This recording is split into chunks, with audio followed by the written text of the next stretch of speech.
words used by Notre Dame Athletic Director Pete Bevacqua about his team being left out of this bracket.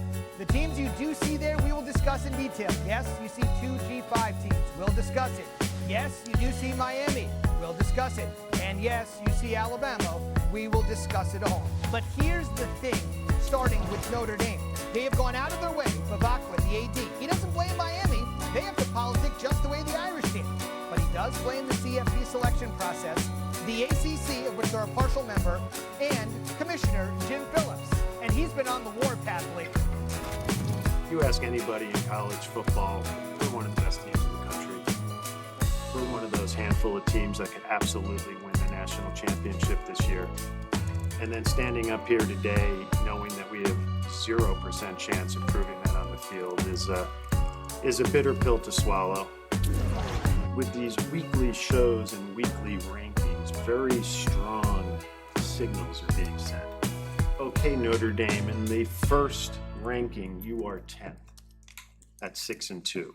Well, we did nothing from that point until last Sunday, but to prove to the world that we've gotten better each week, progressed each week, have the best player in the country on our team in Jeremiah Love. We've done everything from that point, not even to put into question whether we should stay at 10 or get better. To me, all the empirical data in the world suggests we should get better.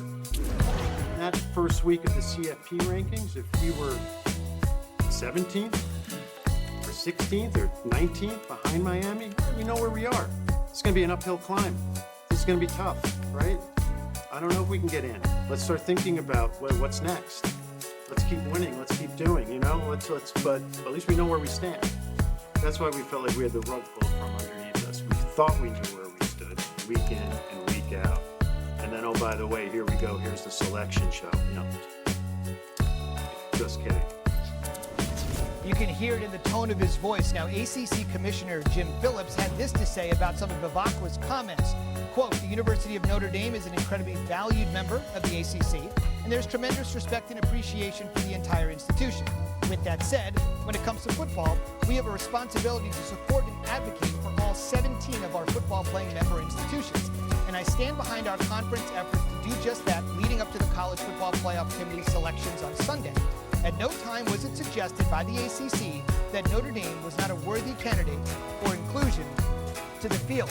Let me give you the ChatGPT translation of that.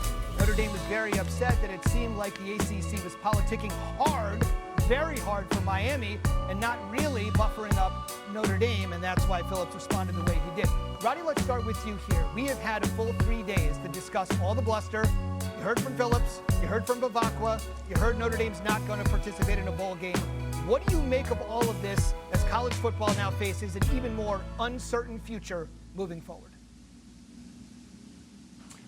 Well, I don't blame Pete Bevacqua or any of Notre Dame fans for feeling the way they felt because of the way the system was set up with the weekly rankings. I agree. They were sent the wrong signals, and that's the thing that the ACC was yelling the entire time. This should have mattered before the final rankings, but it didn't. And I think the feelings are really raw right now. You know, Pete Bevacqua saying that the relationship with the ACC has been damaged. Let's not forget, back in 2020, when Notre Dame was going to be left out in the cold, the ACC let Notre Dame join as a full football member that year. They played for the ACC championship game. They had the ACC Coach of the Year in Brian Kelly. So when Notre Dame needed a hand, the ACC was there to lend it to them.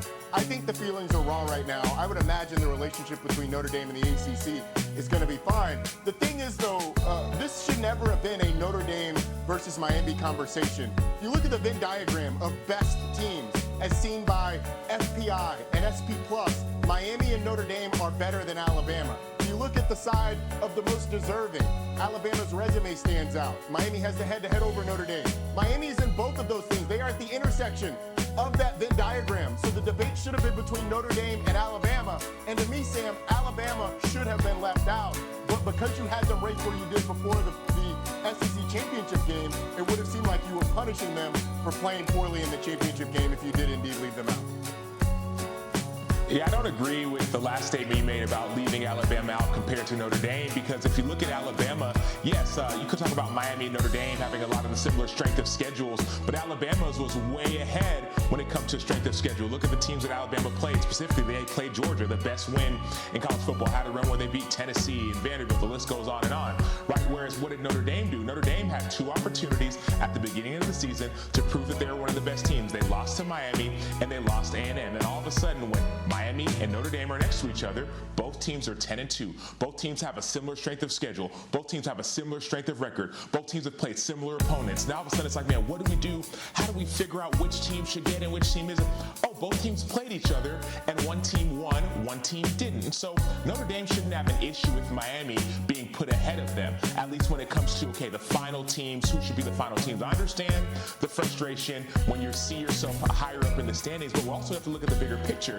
The bigger picture is this: just because you are good and getting better doesn't mean that other teams can get better as well. That's an issue that Texas was saying. Texas was like, man, we're one of the best teams. Okay, well, Texas, you're going to take out Miami. Miami played forward and beat Miami. You're going to take out Alabama. You're going to take out Notre Dame. So, yes, I understand Notre Dame's frustration from seeing the early season rankings, but when you boil down to it and say, okay, if we're looking at between us and Miami, we're very, very similar. Miami wins. Between us and Alabama, man, they've played a much tougher schedule, so that's why Alabama got the nod.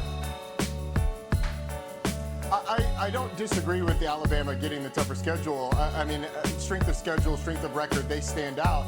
But we're consistently told that it is the best teams. We are ranking the 12 best teams in the country, or the 10 best teams in the country.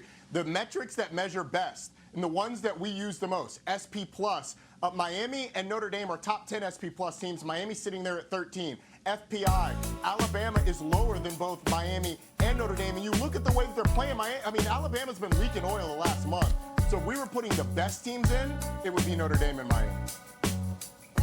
Well, the issue I have with that statement is that you could make the same argument about leaking oil, at least offensively, about Oklahoma. Oklahoma's another team that has struggled offensively over the last 4 to 5 weeks. Yet their defense has been solid, but because they played on the field and they beat Alabama, because they played on the field and got a chance to win when it mattered the most against stiff competition later in the season, they proved that they belong. And so, yes, the metrics stay with Notre Dame beating who they beat, like Syracuse, or the backup quarterback put up 70 points. Yeah, those metrics look good, but also look who you're playing. Fair enough. Before we get into Notre Dame opting out of a bowl game and the ramifications of that, Heather, I want to come to you. Right before the program, I heard you say, as we were just chatting to take the viewers behind the curtain a little bit, this was the most unpredictable final Sunday you've ever covered, and you've been on this since the playoffs began in 2014. Can you take us inside that a little bit? Because you've got access that only many people at home and the 3 guys here sitting with you would love to have. Sure, and the reason I said that was because historically speaking, how you play in conference championship games has always mattered. I said that every day in the week leading up to it because the committee is upstairs from where I'm sitting watching. And the fact that how Alabama played in that SEC championship game did not impact them stunned me. And I thought that they would still be in because they beat Georgia during the regular season, but I thought they would at least drop. That's why, if you saw the meme, I could not believe that Alabama didn't drop, because that impacted everything else. Because Bama didn't drop, there was no buffer between Notre Dame and Miami that had been there all season long. And what you saw unfold is what I would have predicted with an Alabama win. Fascinating, fascinating. All right, so now let's spin this forward, Roddy. I want to talk to you about Notre Dame opting out of the bowl game. They're not the only team to do it. Iowa State and Kansas State are as well. They've both been fined $500,000, but those programs are also going through coaching changes, and they're also not named Notre Dame. Let's just be real. So take us through your thought on the Irish opting out of a bowl game with BYU, essentially putting an abrupt end to a season that they feel could have ended with a national title. Felt like it was petty, it was childish, it was a bit of a corporate temper tantrum, if you will. And I think of two groups of people in this scenario.